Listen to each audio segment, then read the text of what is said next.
এক সাহাবীর নাম আবু উমামা, নামাজের ওয়াক্ত ছাড়া উনি মসজিদে যেয়ে বসে আছে। বিষ্ণু বললেন, কিরে আবু উমামা, নামাজের তো ওয়াক্ত হয় না, মসজিদে কি?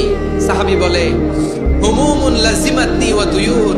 নবী গো, ঋণের বোঝায় এমন টেনশনে আছি, ঘরে থাকতে পারলাম না, মসজিদে চলে আসছি। বিষ্ণু বলেন, আমি কি তোমার এমন একটা দোয়া শিখাবো যেটা বললে আল্লাহ তাআলা তোমার ঋণের বোঝা হালকা করে দিবেন? আবু উমামা বললেন, ইয়া রাসূলুল্লাহ, অবশ্যই শিখাবেন। বিষ্ণু বললেন, তাহলে তুমি পড়বা, আল্লাহুম্মা ইন্নী আউযু বিকা মিনাল হাম্মি ওয়াল হাসান ওয়া আউযু বিকা মিনাল জুবনি ওয়াল বুখল ওয়া আউযু বিকা মিন গালাবাতিদ দাইনি ওয়া কাহরির রিজাল।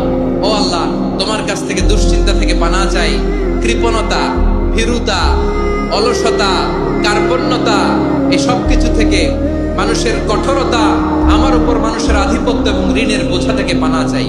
এই দোয়াটা যখন বিষ্ণু শিখাই দিলেন, আবু উমামা বারবার এই দোয়া পড়েন, আল্লাহুম্মা ইন্নী আউযু বিকা মিনাল হাম্মি ওয়াল হাসান ওয়া আউযু বিকা মিনাল আজজি ওয়াল কাসাল ওয়া আউযু বিকা মিনাল জুবনি ওয়াল বুখল ওয়া আউযু বিকা মিন গালাবাতিদ দাইনি ওয়া কাহরির রিজাল। আবু উমামা বলে, এই দোয়া আমি পড়তে লাগলাম আর পড়তে লাগলাম। কিছুদিন পরে দেখা গেল বিষ্ণু নবীর শেখানো এই দোয়ার বদৌলতে আল্লাহ তাআলা আমার সব ঋণ পরিশোধের ব্যবস্থা করে দিয়েছেন। পড়বেন পড়বেন আমার প্রিয় পটুয়াখালীর ভাইয়েরা। বিশ্বনবীর জামাতা সাইয়্যিদিনা আলী রাদিয়াল্লাহু তাআলা আনহুর কাছে এক লোক এসে বলে, হে আলী, ঋণের বোঝায় আমি জর্জরিত, আমার কিছু অর্থ দিয়ে সাহায্য করো। সাইয়্যিদিনা আলী রাদিয়াল্লাহু তাআলা আনহু বললেন, আমি কি তোমার এমন একটা দোয়া শিখাবো যেটা বিশ্বনবী আমাদের শিখিয়েছেন? এই দোয়া যদি তুমি পড়ো, লাউ কানা আলাইকা মিসলু জাবালিন কাবীরিন দাইনান আল্লাহু আনকা, পাহাড় পরিমাণে যদি ঋণের বোঝা হয়, আল্লাহ এটা পরিশোধের ব্যবস্থা করে দেবে।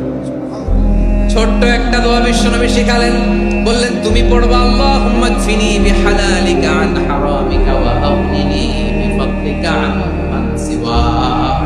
মুখস্থ আছে? হ্যাঁ আছে। আল্লাহুম্মা কফিনি বিহালালিকা আন হারামিক, আল্লাহ তোমার হালাল দিয়ে আমাকে পরিতুষ্ট করো, হারাম থেকে বাঁচিয়ে রাখো, আর তোমার অনুগ্রহে মানুষের মুখাপেক্ষী যেন আমি না হই, আমি যেন সবসময় তোমার মুখাপেক্ষী হই, ওই তৌফিক দিও। সুবহানাল্লাহ। এই দোয়া বেশি বেশি পড়লে ঋণের বোঝা হালকা করে দিবে কে? তাহলে প্রিয় ভাইয়েরা, বিপদে পড়লেই প্রথমে কি পড়বেন? পটুয়াখালী ভুলা গেছে। বিপদে পড়লেই প্রথমে ইন্না লিল্লাহ কি বলে নিজেকে আল্লাহর কাছে সঁপে দিতে হয়? হাসবুনা।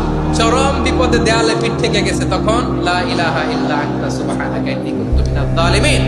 এরপরে লা ইলাহা ইল্লাল্লাহুল আযীমুল হালিম। এই দোয়া আকস্মিক বিপদ, হঠাৎ যেন কোনো বিপদ আমাকে পেয়ে না বসে, এটার জন্য বিসমিল্লাহিল্লাযী লা ইয়াদুররু মা ইসমিহি শাইউন ফিল আরদি ওয়ালা ফিস সামাই ওয়া হুয়াস সামিউল আলীম। সকালে 3 বার, রাতে 3 বার। আর মারাত্মক tension, hyper tension, anxiety, depression থেকে বাঁচার জন্য 2 দোয়া, ইয়া হাইয়্যু ইয়া কাইয়্যুম, ইয়া হাইয়্যু ইয়া কাইয়্যুম, মনে থাকবে? আর আল্লাহুম্মা ইন্নী আবদুক, এই দোয়া। ঋণ থেকে বাঁচার জন্য 2 দোয়া, আল্লাহুম্মা ইন্নী আউযু বিকা মিনাল হাম্মি ওয়াল হাসান, এটা।